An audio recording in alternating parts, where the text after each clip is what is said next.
as the smoke is on, you can see him running in now from the right-hand side. Keep your eyes peeled on this small aircraft, but a massively big impact from an absolute dream pilot, a really entertaining character, totally committed and passionate, arriving in his trademark arrival, the knife edge pass.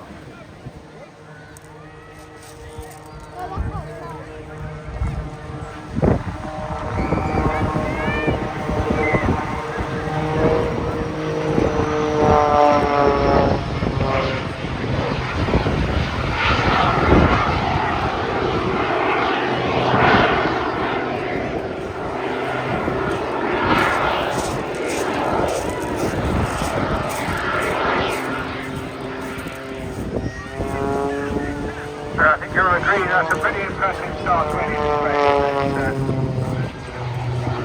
Totally committed professional. This now a hugely improved and modified aircraft. You would have seen him in the muscle biplane in the past, but it's capable now with little engines, 350 horsepower each, just strapped to just the forward edge, just behind the engine, just in front of where Richard is sitting, adding that extra zip and power. And you'll see this hovering manoeuvre and gyroscopics on this display. Matching anything he has done in the past, an incredibly agile machine.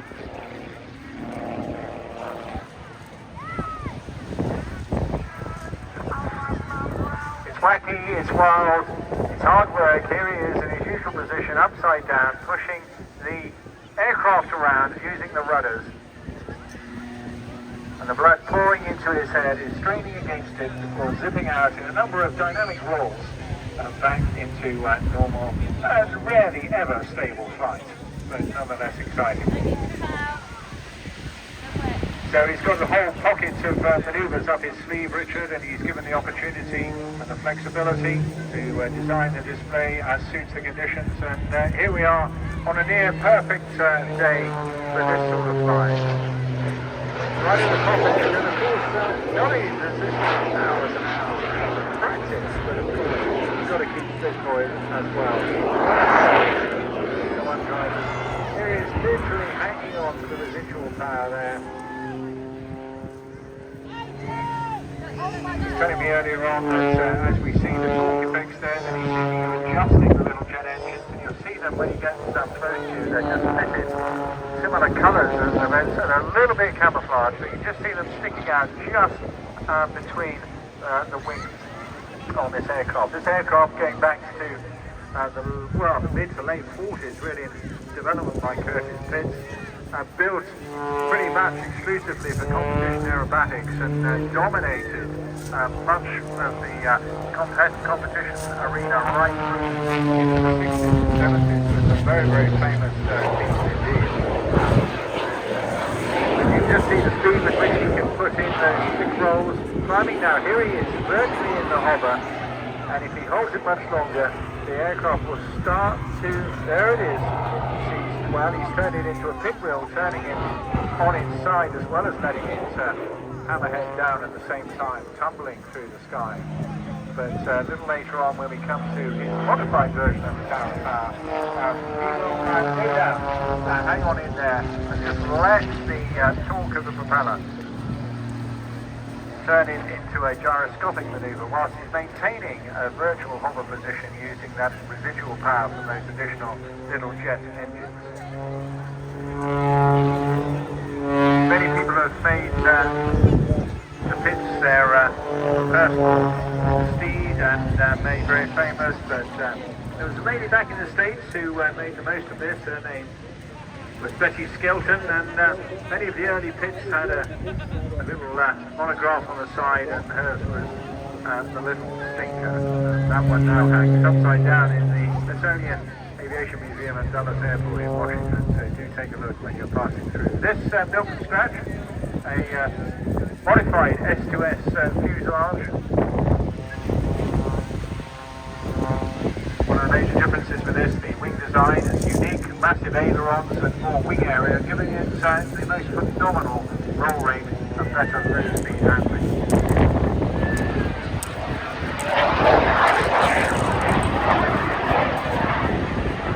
Looking absolutely magnificent in the bright sunshine today. Here he is, holding up. You hear the distinctive sound of those little jet engines holding up. Here he is now, hovering. Let's see how long he can just hang on in there. Just drifting slightly down, but the aircraft still firmly under his control. Maybe the tiniest bit of forward movement just to keep a bit of airflow over the wings.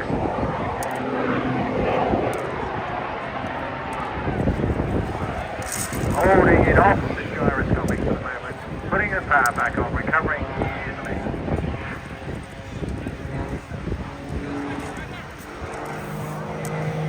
So whilst looking like a bit special, indeed it is, it's not like any other aircraft you can buy off the shelf, that's for sure.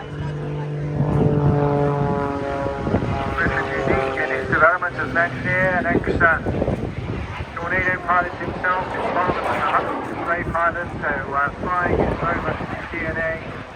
But he spends as much time in the engineering workshop within aircraft as he does practicing the flight.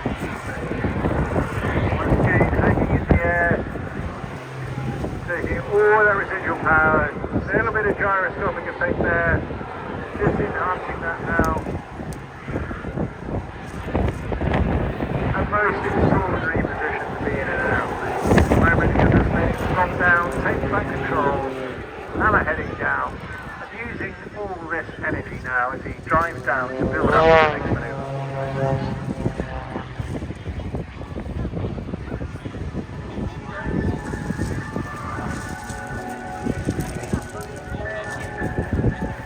Hates going anywhere in a straight level direction, as Richard always fills any remotely short gap with at least a few ring rolls or a tumble or just a bit of inverted flying.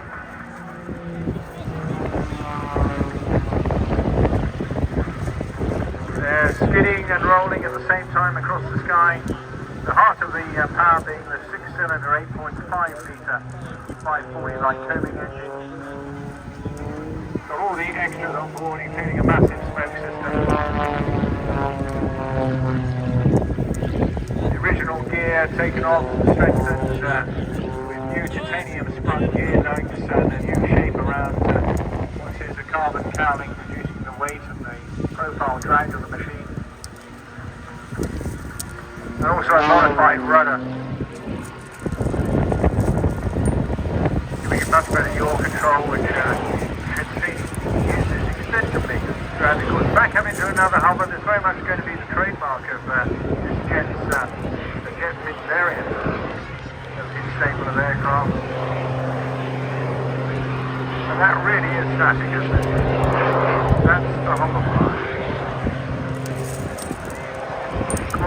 Quite astonishing. Gyroscopic effect braking in now, letting it tumble down, losing its airspeed and control, and now the weight, the downward trajectory, giving him all that energy back.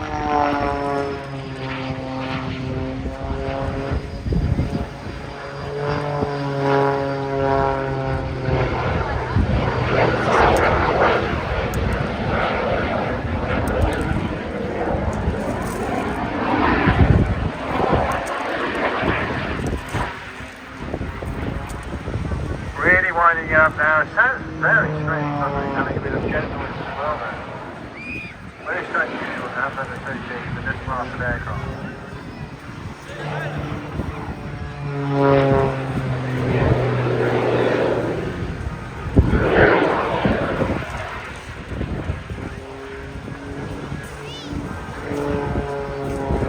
Climbing so much easier as well. Look at that, the power of power.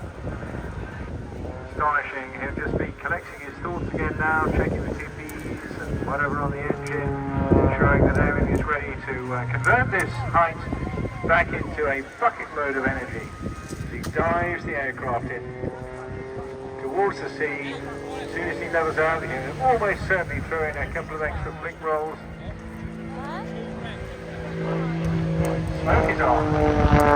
Pulling up the speed now. Going into a hesitation roll. Pushing out now, the blood rushing to his head. Now putting in those rolls.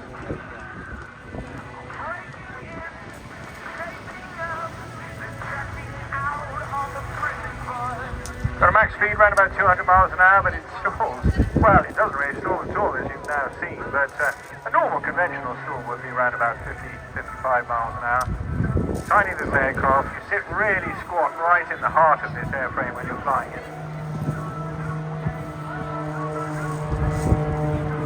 And again, trademark, nice red car. Oh, and that should be a full heading. Really quite smooth.